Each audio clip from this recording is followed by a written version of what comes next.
నీలం సంజీవరెడ్డి నీలం సంజీవరెడ్డి కాంగ్రెస్ పార్టీని అంటే వేరుపడ్డటువంటి కూటమి కాంగ్రెస్ పార్టీ ఓ అని పెట్టిరు ఆర్గనైజేషన్ అని చెప్పి కాంగ్రెస్ పార్టీ ఓ అని పెట్టి ఆ అభ్యర్థిగా నీలం సంజీవరెడ్డి నిలబడ్డాడు.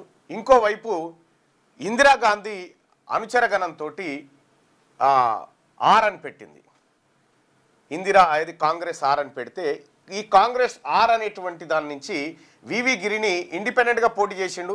యాక్చువల్గా ఇందిరాగాంధీ నీలం సంజీవరెడ్డికి మద్దతు చేయాలి కాంగ్రెస్ పార్టీ, కానీ నీలం సంజీవరెడ్డికి సంబంధించినటువంటి అంశంలో కాంగ్రెస్ పార్టీ విభేదించింది. విభేదించడంతో పాటు చివరిగా ఇంకా 2 గంటలలో ఓట్లు ప్రారంభమైతే అనేటువంటి సమయానికి ఇందిరాగాంధీ ప్రకటన విడుదల చేసింది. ఆత్మ ప్రబోధానుసారం ఓటు వేయండి అని చెప్పింది. ఈ దెబ్బతోటి నీలం సంజీవరెడ్డి ఓడిపోయాడు. అసలు ఏం జరిగింది ఆ ఎన్నికల్లో అంటే ఇందిరాగాంధీ కూటమిని డిస్టర్బ్ చేయడం కోసం నీలం సంజీవరెడ్డి ఇట్లాంటి వాళ్ళు చాలామంది ఇందిరాగాంధీని దెబ్బగొట్టాలనేటువంటి ఉద్దేశంతో ఎత్తుగడలు పనితే ఇందిరా చాకచక్యంగా దాన్ని ఎదుర్కొని ఆ ఉపద్రవాన్ని ఎదుర్కొని వివి గిరిని గెలిపించింది. సో ఆ సందర్భంలో పార్లమెంట్ కమిటీ హాల్లో కరపత్రాలు పంచారు. ఎవరి మీద? నీలం సంజీవరెడ్డి మీద కరపత్రాలు పంచారు. ఎంపీలే, సొంత పార్టీ ఎంపీలే. ఏమని? ఒకవేళ నీలం సంజీవరెడ్డి గారిని కూడా గెలిపిస్తే రాష్ట్రపతి భవనం అంతాపురం అవుతుందని ఆ కరపత్రంలో రాసింది.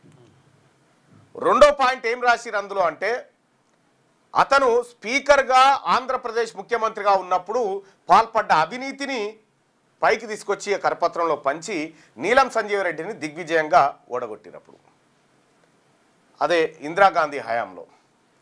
ఇప్పుడు సోనియా గాంధీ గారు అదే రెడ్డి సామాజిక వర్గం నుంచి సుదర్శన్ రెడ్డిని తీసుకొచ్చి అభ్యర్థిగా ఇక్కడ నిలబెట్టినటువంటి పరిస్థితి.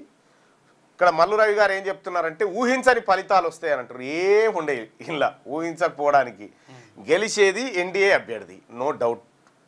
ఇక ఊహించని ఫలితాలంటే ఆ రోజు పేపర్లో ఒక ప్రకటన కోసం పనికొస్తుంది, వార్త కోసం పనికొస్తుంది తప్ప వాస్తవాలు మాత్రం అందుకు పూర్తి విభిన్నంగా ఉంటాయి. సో అట్లాంటి పక్షాలు కూడా ఏం కనిపించట్లేదు. ఏది ఇండియా కూటమిలో ఉండి ఎన్డీఏ కూటమిలో ఉండి లేదు మేము సుదర్శన్ రెడ్డి గారికి మద్దతు చేస్తామనేటువంటి పరిస్థితులు ఎక్కడ కనిపించట్లేదు.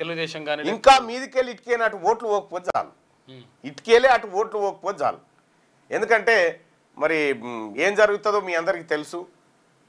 మరి ఒక 1-2 వారాలలో ఈ ఎన్నికలకు సంబంధించినటువంటి ఫలితాలు కూడా మన ముందుకు వస్తాయి.